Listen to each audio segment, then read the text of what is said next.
Bueno, hoy es martes y nos acompaña el doctor Rodrigo Noriega. Estamos comentando los sucesos de anoche en el cierre de campaña de Melitón Arrocha, en que él le pide a la audiencia y a sus simpatizantes que le den el voto a la nómina de Martín Torrijos. Les recordamos que esto no implica todavía una renuncia a la candidatura oficial hasta que él no presente los papeles oficialmente ante el Tribunal Electoral, y no sabemos si lo va a hacer o si fue nada más un llamado de respaldo. Sin embargo, doctor Noriega, usted comentaba de las implicaciones de esto para las candidaturas de libre postulación. Sí, definitivamente, Camila y audiencia, hay un tema bien serio en Panamá. La candidatura por libre postulación se supone en un sistema democrático es para aquellas voces que no pertenecen a partidos políticos, que no tienen los fondos, la organización formalizada como tal, para participar políticamente de forma consolidada en un partido político y deciden de forma independiente ir a buscar firmas, una cosa muy cívica, muy hermosa, y luego con ese compendio de firmas se reúne más del 2%, porque ni siquiera es llegar al 2% ya, sino tienes que ser entre las tres primeras personas con más firmas. Eso Ana Matilde Gómez lo llamó las firmarias. Entonces, llegas a ese punto y finalmente, bueno, tienes una voz, tienes un sitio en los debates, tienes financiamiento electoral, tienes un montón de facilidades. ¿Qué sucede? Tanto la señora Rocha como la señora Rodríguez, Zulay Rodríguez, le quitaron puestos, porque ellos los dos pertenecen al partido político. Zulay Rodríguez no ha renunciado al PRD, está postulada por el partido RM. El señor Arrocha no ha renunciado al partido panameñista y estuvo postulado por el partido País, está postulado por el partido País todavía hasta que no renuncie. Y eso significa que ahí hay dos posiciones que bien pudieron ser de candidatos o candidatas por la libre postulación, cuyas voces, cuyas ideas necesitamos escuchar. Recordemos que los candidatos por la libre postulación son personas que inyectan dinamismo a la democracia. Son candidatos y candidatas del mensaje. No tienen la organización, no tienen la logística y muy probablemente nuestro sistema político nunca vaya a ganar un candidato por la libre postulación, pero son candidatos y candidatas de mensaje. Y usualmente lo que hacen es que construyen un movimiento. En la primera elección sacas 1 o 2% de los votos, pero ya la gente te vio, en la segunda elección ya eres un contendiente más fuerte. Fue lo que le pasó al señor Martinelli en 2004, por ejemplo. Quedó de último y en las elecciones de 2009 fue el ganador. Pensé que ese iba a ser el camino, esa iba a ser la ruta del señor Melitón Arrocha, pero bueno, cada cual sabe a qué se atiene y cuáles son sus propósitos en su vida. No, y en ese sentido también ha habido cuestionamientos a eso que usted comentaba de que solamente pudieran ser tres. Recuerdo en su momento, había un cuestionamiento de por qué ese número arbitrario y que por qué no podía cualquier persona que cumpliera con el 2% participar. Pero sí es algo que se advirtió desde el principio. En la pasada creo que no lo vimos tanto porque creo que fueron en las elecciones pasadas con la figura de Ricardo Lombana y bueno, y Ana Matilde Gómez, que también cobró mucha fuerza, si bien no se vio reflejado en el resultado final, que sí se vio la libre postulación como una fuerza política que podía representar una competencia real para los partidos. Entonces creo que para esta elección los partidos vinieron un poco más preparados, o ciertas figuras de que quizá ni siquiera tenían que competir dentro de su partido, sino que podían optar por esta, por el motivo que fuese. Entonces creo que definitivamente en la próxima reforma electoral la comisión se va a tener que plantear qué queremos que sea de la libre postulación. Y usted lo comentaba, es un espacio importante para dar voz a personas que no necesariamente cuentan con un o una estructura política por detrás, pero digo, podríamos haber tenido un candidato ambientalista, por ejemplo, o podríamos haber tenido un candidato que empujara por algún ideal en Una particular. candidata feminista, por ejemplo, un candidato indígena. O O sea, de la juventud. bueno, la juventud, gente que necesitamos escuchar y que no están siendo representadas apropiadamente. Bueno, perdimos esa oportunidad. También, Camila, quiero llamar la atención, ahora que todavía tenemos la elección encima, que para la próxima reforma electoral tenemos que encontrar un mejor mecanismo para el tema de las candidaturas. ¿Por qué? Porque Panamá no tiene doble vuelta. Eso necesitaría una reforma constitucional, salvo que pase en el próximo gobierno. Vamos a ir a las elecciones del 2029 con la misma estructura y podemos llegar a tener 14 candidatos por la cantidad de partidos políticos que tenemos. Eso es inmanejable. Entonces, en Colombia, en Argentina, existen lo que se llaman las primarias abiertas simultáneas. En Argentina le dicen paso, primarias abiertas simultáneas y obligatorias, en la que vas y presentas a todos los candidatos y candidatas. Bien, entonces toda la población vota en esa primaria. Yo puedo votar por un candidato del PRD sin ser PRD o un candidato de cualquier otro partido sin ser miembro de ese partido, pero solo por uno. Y, por decir algo, salen los cuatro más votados de los partidos políticos y el candidato o candidata independiente o por libre postulación más votado. De forma tal que a la elección van a ir 5 personas, no van a ir 14. Es una forma democrática, como no tenemos segunda vuelta, y le permite realmente a los partidos, a los grupos de libre postulación, los movimientos independientes, etcétera, organizarse mejor y poder tener una campaña electoral más limpia, en que tienes 5 personas, por ejemplo, que van a la campaña general. Un mecanismo así pudiéramos implementar sin necesidad de cambiar la constitución. Ahora bien, si cambiamos la constitución y tenemos igual una segunda vuelta, pero ¿qué va a ser una segunda vuelta cuando tienes 14 candidatos, 15 candidatos, 12 candidatos? Va a terminar siendo más o menos una repetición de lo que hizo el señor Melitón La Rocha. Van a venir los pequeños candidatos, los de pequeño volumen, los de pequeña popularidad, a respaldar uno con otro bloque. Entonces se va a volver una competencia de respaldos pues, para la segunda vuelta. De pronto eso es deseable para la democracia, para mí, de pronto no es deseable, eso es una discusión más profunda. Pero en principio pongamos en la mesa el hecho de tener una primaria abierta, simultánea, como la tienen en Argentina, como la tienen en Colombia, como la tienen en otros países. Porque eso nos va a ayudar a depurar la cantidad de candidatos y candidatas que vamos a tener en las elecciones. No, yo estoy de acuerdo con usted. Desconozco cuál sería el diseño ideal, pero creo que ya ha quedado demostrado que el que tenemos actualmente tiene muchas debilidades, muchos huecos, y que al final lo que está llevando es que no necesariamente la población tenga una oferta clara y una que mejor represente sus intereses. Bueno, y también me parece que hay que revisar otros elementos de todo el sistema de escogencia de la oferta electoral. Por ejemplo, los tiempos. Creo que quedó demostrado que quizá cerrar alianzas el 30 de septiembre es muy prematuro. O, por ejemplo, o el hecho de que quede cerrada la oferta electoral en septiembre, octubre, tanto tiempo antes de la elección, también representa un gran riesgo. Vimos que surgieron, por ejemplo, las protestas y que el tema minero se volvió sumamente importante justo después de que ya había cerrado el periodo electoral. Y al final es algo que perfectamente, que debió haber impactado la oferta, pero debido a los tiempos electorales ya no dio tiempo de reaccionar o de que surgieran nuevas figuras. O que O las por ejemplo, figuras, o que las propias figuras variaran su posición, su plataforma. Sí, no, totalmente de acuerdo. Yo pienso que el mes de enero de cada año debería ser el mes donde se cierren las primarias y la campaña sea febrero, marzo, abril y punto. sí, No esta tenemos es otra, que en las elecciones pasadas tuvimos 60 días de campaña electoral. En este caso volvió a subir, ahora son 90. Y creo que todos lo estamos sintiendo, que quizá yo soy de la opinión de que 90 es mucho tiempo. O sea, aparte de que genera más gasto y genera más costo, deberíamos considerar volverlo a bajar a 60 o a un punto medio de 75. Eso es algo, por ejemplo, yo apoyaría.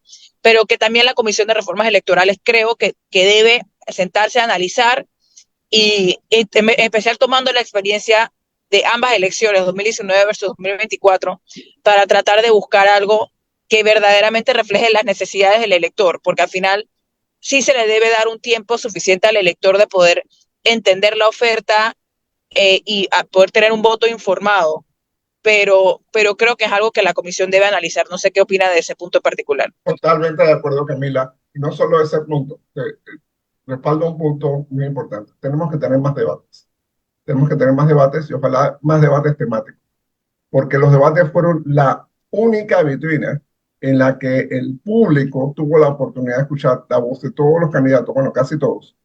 Y en un esquema como que describes, debería ser hasta sancionable con una multa si un candidato o candidata decide, no, yo no voy a ir a los debates.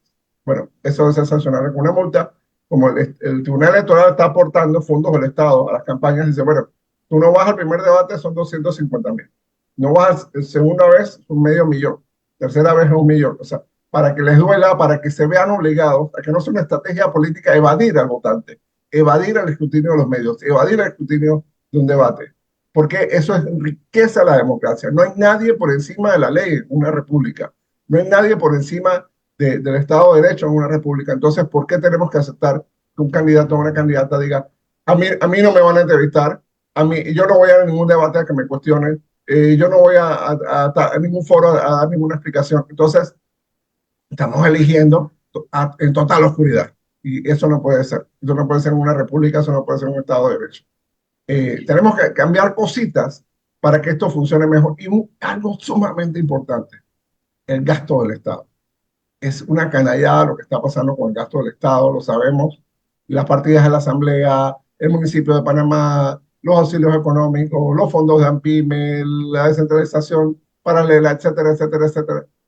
En realidad esta campaña bien puede haber costado miles de millones de dólares, pero están disimulados en fondos del Estado, en gastos del Estado. O sea, si uno ve todo lo que han hecho los municipios y las juntas comunales en el interior, por ejemplo, en el área metropolitana, la cantidad de planilla que tienen. Uno va a un ministerio y hay gente, me refiero funcionarios de ese ministerio, que no tienen sillas, que no tienen escritorios, por la cantidad de gente que se ha nombrado. Yo vivo cerca de Plaza Edison y créanme, hay días en los que no hay cómo estacionarse a 4 cuadras, a 6 cuadras de Plaza Edison, porque la cantidad de servidores públicos se han tomado todos los estacionamientos disponibles.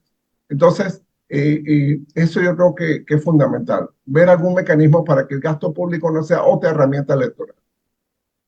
No, incluso hubo un intento en la última reforma electoral, se trató de bajar, creo que por ejemplo presidente, que son 10 millones, lo trataron de bajar a 7.5, pero no se pudo, o sea, porque no, ese en particular no recuerdo si fue modificado posteriormente en la asamblea o si es Sí, que nunca... yo creo que lo subieron a la Asamblea, yo creo que lo subieron a la Asamblea, sí. Ajá, pero Pero sí 10 recuerdo... millones igual es un montón de dinero. Pregunta cuánto cuesta la campaña para primer ministro en el Reino Unido. Te vas a reír, son cientos de miles de dólares. El presidente Sí, Macron creo que gastó 3 millones de dólares. Cuidado que me equivoco, pero escuché que 3 millones de dólares. Presidente Macron, para ser presidente de Francia. Entonces, por favor, una campañita aquí, 10 millones, eso es nada. Eso es nada. Y realmente muy pocos candidatos respetan el tope. Hay digamos, campañas así clandestinas, subterráneas, en las que gastan otro dinero, porque lo vemos en las redes sociales, la campaña sucia, y vemos pues otro tipo de eventos, regaladera de bicicletas, regaladera de bolsas de comida, de sacos de cemento. Eso no lo paga la campaña. pero sí, definitivamente mucho que revisar en ese sentido, pero es hora de irnos a otro cambio comercial. Regresamos en breve aquí a su programa En Perspectiva.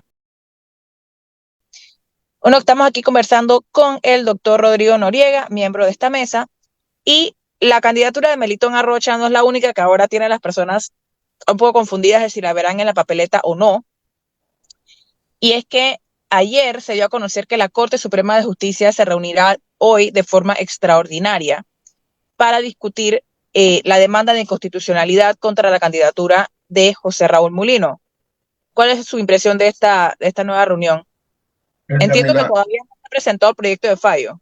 no han presentado el proyecto de fallo, pero me imagino que es la reunión donde van a presentar el proyecto de fallo. Eso ocurre a las 9 de la mañana. O sea, recientito se acaba el programa, debe empezar la sesión extraordinaria de la Corte Suprema de Justicia. Vamos a diferenciar dos conceptos. La sesión extraordinaria de la sesión permanente. Muchas personas, he escuchado a algunas personas confundiendo los conceptos. Una sesión extraordinaria es una sesión sobre un tema que el cual no estaba programado, no estaba calendarizado. Vamos a hacer una reunión extraordinaria en perspectiva. Entonces, bueno, vamos a hablar los sábados, vamos a hablar los domingos. Una decisión así. Una sesión permanente es cuando la Corte se declara que su único tema a discutir por el tiempo que sea necesario va a ser X tema. Bien, en este momento solo tenemos una sesión extraordinaria, es decir, han cambiado el calendario de sesiones, el calendario de reuniones para reunirse en el día de hoy y ver este tema. De esa reunión pueden pasar tres cosas. Uno, puede pasar que la Corte diga, adelante, vamos a conocer el proyecto del fallo y vamos a aclararnos en sesión permanente. Perfectamente factible. Ya lo han hecho, lo hicieron en el caso minero. Recordemos, en el caso de la demanda contra contrato de la mina de Donoso, en 35 días, la Corte, 35 días calendarios, la Corte Suprema ya tenía un fallo de inconstitucionalidad de 240 páginas. En este caso, vamos por el día 57 y es finalmente cuando la Corte se va a reunir para considerar el tema. La Corte puede decidir, la Corte es soberana, el pleno de la Corte es soberano, es autónomo. La Corte puede decidir, ¿saben qué? Podemos decidir que no vamos a decidir. No hay tiempo, el efecto sería muy traumático. La Corte puede decidir, bueno, vamos a someter este tema a votación. Si los que están a favor de la posición del magistrado Rocha, levanten la mano, los que están en contra, levanten la mano. Ah, mira, contamos acá hay 5, acá hay 4, o acá hay 7, acá hay 2, o acá hay 9. Procedimos con lo que venga. Puede ser también que hay una mayoría, pero no una mayoría tan contundente, digamos 5-4, y bueno, hay que redactar los proyectos, lo que se llama los salvamentos de voto, y esa es una medida que algunas veces usan los magistrados y magistradas para ganar tiempo, para demorar el asunto. Vamos a ver lo que sale de esa reunión. No preveo que hoy salga el fallo, es posible que hoy se anuncie un sentido del fallo o que se anuncie que vamos a una sesión permanente. Ojo, si dicen que no va a una sesión permanente, no va a haber fallo. No va a haber fallo porque no hay tiempo, no hay tiempo en el tiempo regular para sacar esto. ¿Qué puede pasar si hubiera un fallo? Vamos a decir, el fallo tiene dos opciones. Sí o no. Si es constitucional, no es constitucional. Quiero llamar la atención que ayer un grupo de connotados juristas de la localidad fueron a interponer un escrito para el magistrado Rocha pidiendo una sustracción de materia en este tema. La sustracción de materia en el tema constitucional solo cabe en dos circunstancias. La primera circunstancia es que, por ejemplo, el Tribunal Electoral pase hoy otra norma cambiando la decisión que tomó con respecto a Molino. Y bueno, ya se acabó el caso, porque ya no es la misma norma, ya no es el mismo acto jurídico que estamos combatiendo. Y segundo, es cuando ya la Corte se pronunció exactamente sobre este mismo tema, con esta misma circunstancia. Entonces, vamos a suponer el caso minero. Viene alguien y pone hoy otra demanda de inconstitucionalidad contra el contrato minero. Es que yo me acabo de enterar que se aprobó el contrato minero y yo quiero demandarlo. La Corte dice sustracción de materia, ya nosotros decidimos eso en noviembre pasado. En esos dos casos cabe sustracción de materia. Lo que pidieron los honorables juristas el día de ayer no es posible, no es dable, porque el magistrado Rocha no puede parar el proceso. Diciendo, bueno, es que ya empezaron las elecciones porque empezó el voto adelantado. Entonces, no habría justicia en Panamá. Si hay una circunstancia, es que es el 15 años de mi hija, es que es el cumpleaños de mi mamá, es que es mi aniversario de boda, es que me voy a graduar de la universidad. O sea, siempre hay alguna razón válida, y algunas veces inválida, que se puede invocar para que la justicia no actúe. Entonces, la idea de la justicia y la justicia constitucional es que actúe a pesar de. Entonces, si ellos declaran que lo de Molinos es constitucional, perfecto, va a la elección del 5 de mayo. Si declaran que es inconstitucional, solo dos personas pueden hacer algo ahí. El Procurador General de la Nación, Javier Caraballo, y la abogada Prisma Caramenitis, que fue la demandante. Solo ellos dos. Y lo más probable es que ellos dos vayan, una decisión de inconstitucionalidad tenga que notificarse personalmente y ya queda fijado el edicto en los estados de la Corte. Eso significa, para efectos prácticos, que Molino está fuera de la carrera. Sí y no. Significa constitucionalmente que está fuera de la carrera, pero ahora viene el Tribunal Electoral. Entonces, el Tribunal Electoral puede salir con un abanico de cosas. Bueno, es que el fallo no está vigente.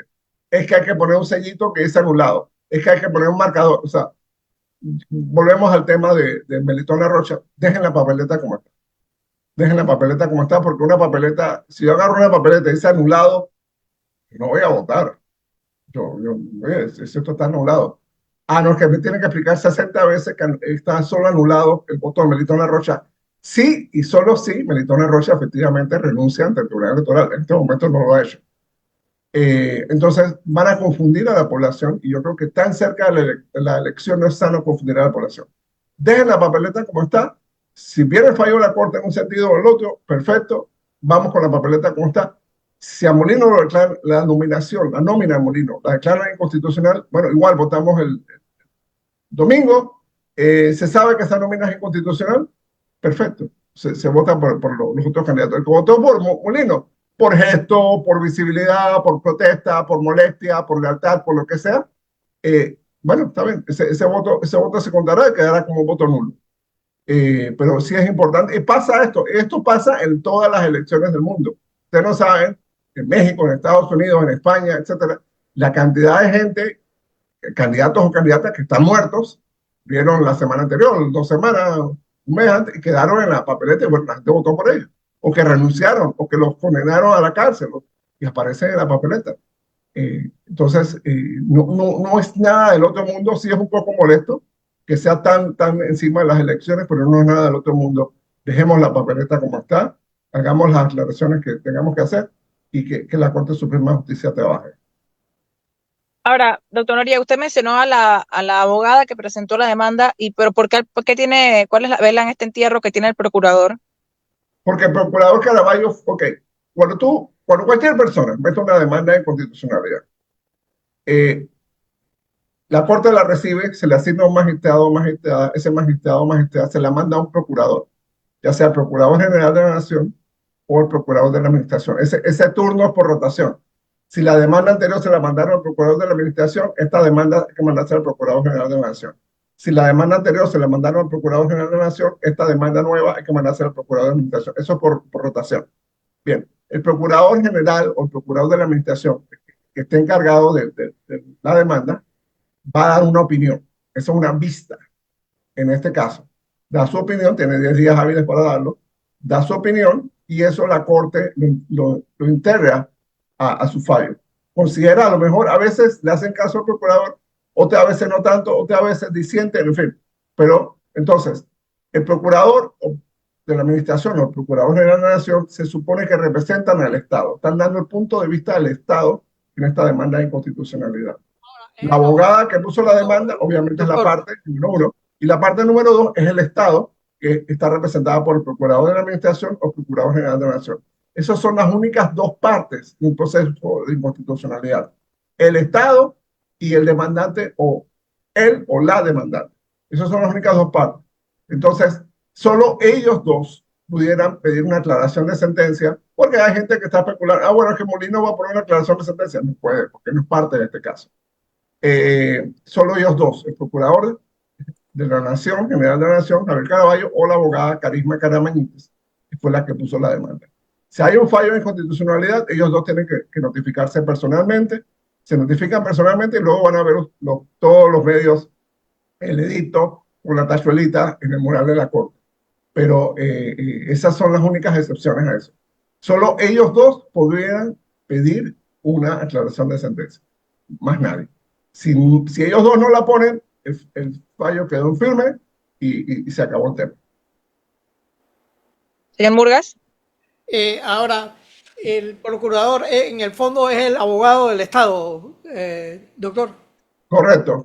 Los procuradores actúan como abogados del Estado. El demandante o la demandante actúa como un particular con un interés y el Estado, representado por los procuradores, opina sobre el caso diciendo los intereses del Estado se ven afectados o estos son los intereses del Estado y están de acuerdo con la demanda o estamos de acuerdo en parte y estamos en desacuerdo en parte.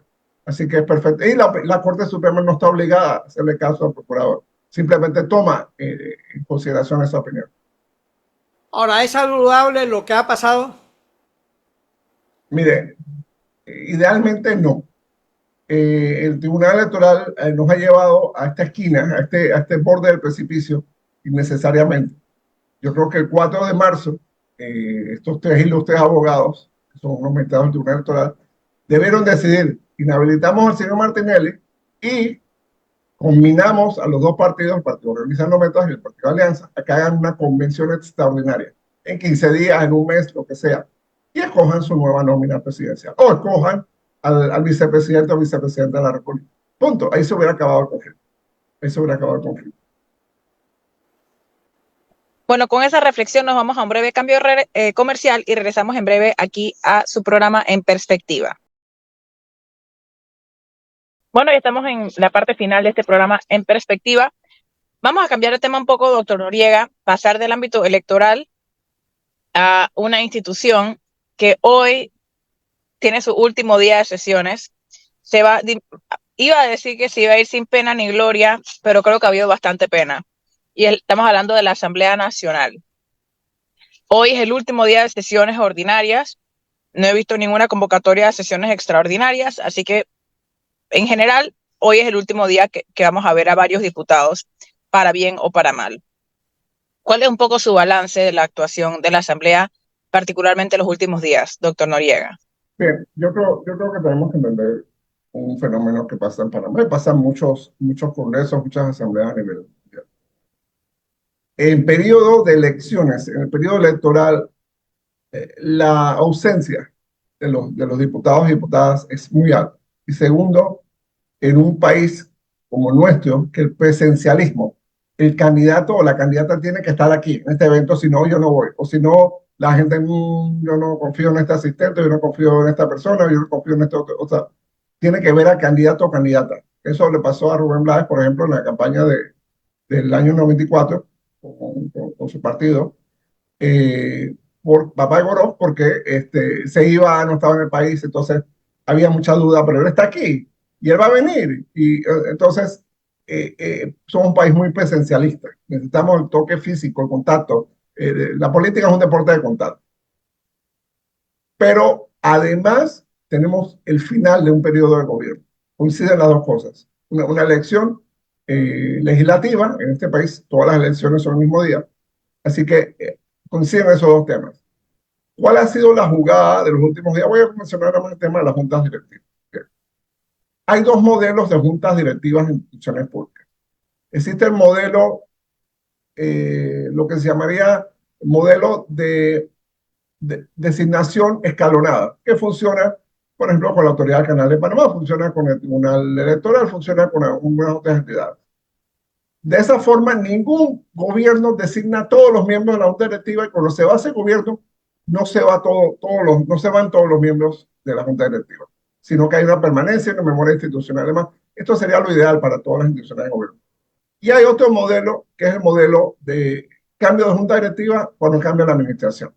Bien, sin hacerlo explícitamente, con un cambio de la legislación de la Caja de Seguro Social, en el año 2020-2021 vencieron los términos de algunos miembros de la Junta Directiva, algunos cuestionados por sus sectores, por el sector, por ejemplo, obrero, cuestiona mucho la representación de sus supuestos miembros en la Junta Directiva de la Caja de Seguro Social, y pasó 2021, pasó 2022, pasó 2023, y estamos en el último día, el penúltimo día legislativo de la Asamblea Nacional, y se ratifican a tambor batiente, sin cuestionamiento, sin examen de las credenciales, sin participación de la sociedad civil.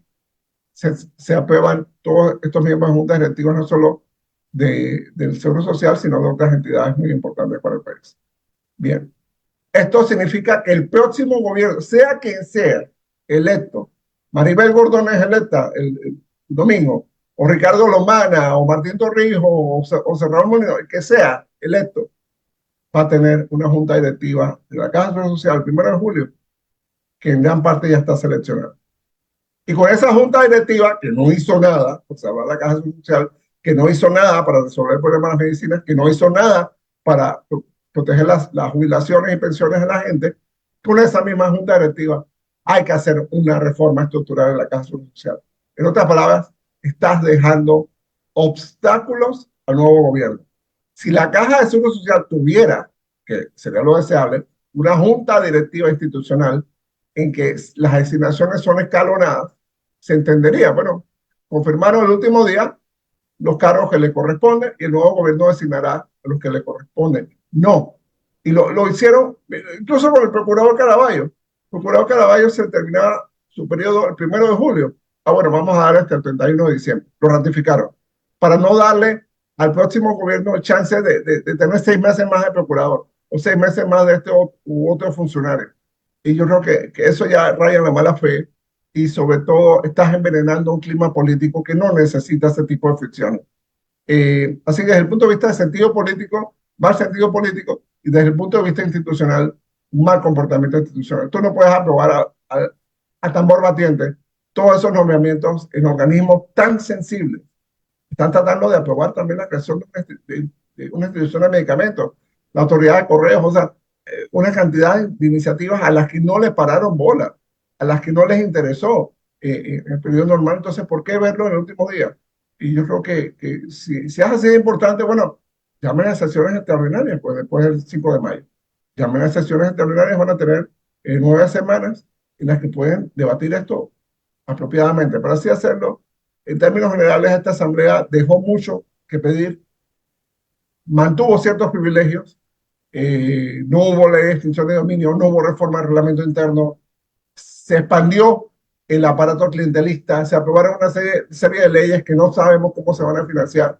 Recientemente una reforma que le da $140 más a los jubilados y que por favor entiendan los jubilados. Yo estoy a favor de que mejore su estatus, pero si no sabemos cómo se va a financiar eso, yo creo que es injusto con el nuevo gobierno y es injusto con la economía panameña que estemos aprobando aumentos y aumentos y aumentos sin tener claridad de qué va a pasar con la economía de este país. Y en ese sentido, doctor Noriega, así cuál cree que va a ser la prioridad un poco o lo más urgente que tendrá que ver la nueva asamblea, que ya, o sea, ya el país entra como un impasse de aquí al 1 de julio? Bien, y es muy posible que los primeros 15 días de julio esperemos que se constituya una nueva junta directiva de la Asamblea, porque si hay un resultado fraccionado, es decir, digamos, el PRD saca 15 o menos diputados, el RM saca 15 o menos diputados, necesitarán otros partidos, si los independientes o Moca o Libre Postulación sacan, el Movimiento Vamos, sacan entre todos 20 diputados, o sea, va a tomar tiempo armar la junta directiva de la Asamblea, las comisiones y demás. No, Así y que además entiendo o sea, los proyectos que se presentaron todos estos días, eso desaparecen. desaparecen, o sea, se tiene que Borrón y volver cuenta a hacer nueva. todo el otro año. Por eso es que es un Borrón y poco cuenta nueva. inútil lo que hemos estado viendo. Bueno, técnicamente sí, pero políticamente no, porque es que yo presenté este proyecto. Yo como diputado o diputada, yo presenté este proyecto. O yo quise que se hiciera, se resolviera este asunto, pero bueno, yo presenté ese proyecto y no hicieron nada. Muchos de los proyectos seguramente los veremos revivir, resucitar en julio, en agosto de este año con una nueva asamblea. Lo importante, primero, la primera prioridad para mí es la reforma del reglamento interno. Allí es donde medimos si realmente la nueva asamblea quiere cambiar las cosas. Segundo, la ley de extinción de dominio. Y ya después de eso vienen los temas económicos sensibles del Estado. Y tenemos que tener un presupuesto realista. No podemos tener un presupuesto en que 15-20% del presupuesto sea deuda. Tengamos que pedir prestado, el prestado y tengamos que dejarle de pagar el seguro social, a los proveedores, las becas. La beca del PASEU, la beca universal, se está pagando en abril y mayo, pero debe haberse pagado en febrero y marzo. Quiere decir que el Estado no tiene la liquidez para pagar. Entonces, ¿qué va a pasar para el próximo gobierno? En agosto tiene que pagar el 13º mes de los funcionarios públicos, que en diciembre tiene que pagar un montón de obligaciones. Entonces, eso es bien sensible. Necesitamos una asamblea conciliadora, una asamblea institucional y una asamblea dispuesta a hacer sacrificios y dispuesta a hacer el foro para hacer sacrificios y grandes negociaciones en Panamá. En este momento no la tenemos, pero yo tengo una gran esperanza que la vamos a tener. Bueno, y doctor Noriega, ya o sea, a esta hora, en una semana, en la próxima vez que va a estar usted aquí en esta mesa de conversación, ya vamos a conocer un poco la composición de esa Sí, asamblea. sí, sí, sí, sí, sí. Ya vamos a saber quién está Madera, al mando del toco Ejecutivo. madera. Sí, sí. Creo que Sí, va a no sé haber muchas sorpresas y va a haber algunos sorprendidos también. si nos quedan 2 minutos, no sé si tiene una reflexión final un poco de lo que se ha vivido y de más o menos cuáles considera usted que deben ser las prioridades para quien sea que la otra semana le esté llegando su credencial de una manera u otra. Bien, yo creo que un mensaje para los votantes y las votantes de Panamá. Ustedes que se quejan con justa razón de su gobierno, del gobierno anterior, del gobierno anterior al anterior, etcétera, etcétera, de su alcalde, que no recogen la basura, que las aguas negras, que no hay electricidad, que no hay esto, que no hay aquello. Ustedes tienen en sus manos la llave para cambiar todo esto. Si ustedes piensan que eligiendo la misma gente que han elegido con anterioridad van a tener un resultado distinto, adelante.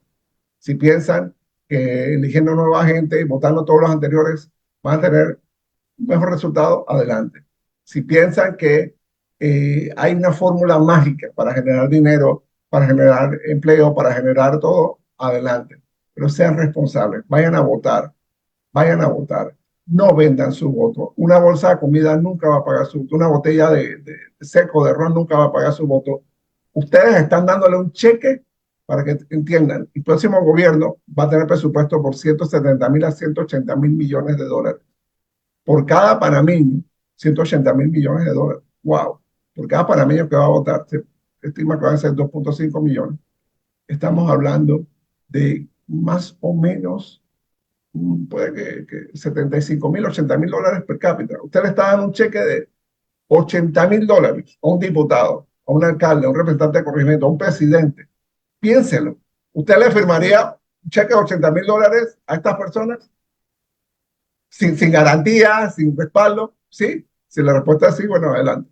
Si no, no. El país necesita cambios. Y los cambios usualmente los hacen personas distintas. Yo creo que es importante que los panameños y panameñas entendamos que esta es la coyuntura más dura que hemos tenido en democracia, más difícil que hemos tenido en democracia. Falta un montón de casos de corrupción de alto perfil. Falta completar la investigación y el audito de muchas cosas pasadas en varios gobiernos. No tenemos claridad sobre lo que nos va a costar el cuarto puente, lo que nos va a costar el túnel, lo que nos va a costar darle agua, lo que nos va a costar salvar el canal, en fin, un montón de cosas. Entonces, elijamos personas responsables, personas decentes, personas íntegras. Una persona responsable, una persona sabia, una persona íntegra hace la diferencia. Bueno, muchas gracias, doctor Noriega, y muchas gracias, y en especial por acompañarnos hoy que usted está de cumpleaños. Espero que tenga un día muy lindo y que sea muchos años más con salud. Gracias a ustedes, a nuestros radioescuchas y a aquellos que nos escuchan en todas nuestras plataformas por acompañarnos la mañana de hoy.